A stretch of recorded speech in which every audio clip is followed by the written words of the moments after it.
Muraho neza abakunzi ba Virapti Farm, turabashuje abari imbere mu gihugu, abari hanze mwese turabashuhuje, abari mu Burundi bose turabashuhuje. Tuje kurebera hamwe vitamini wagaburira mu bworozi bwawe bukagenda bukora neza, haba amatungo, haba ingwavu, haba ihene, haba inkoko, haba ingurube, byose zikagenda zibaho neza cyane. Tuje kurebera hamwe vitamini iva muri A rero ushaka amashu ukazihereza ukazigabura ngo ukabona abantu nabo bagenda bashaka vitamini ku mubiri wabo nk'imyunyungugu byose.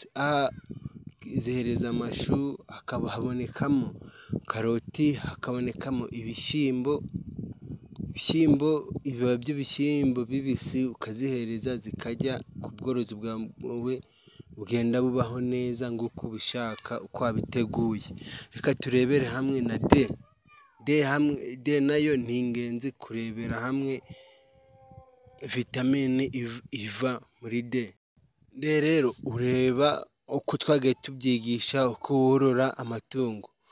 Korora amatungo, vitamini uba ugomba kororera ahantu h'akazuba nikava karavira neza, mu kurasa kwako kakagera ku matungo yawe uko biteguye.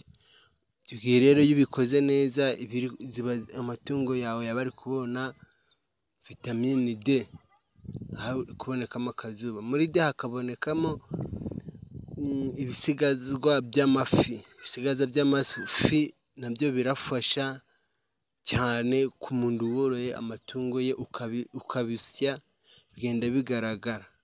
Iyo ni part 1, part 2 nayo muri buze kuyibona aho turi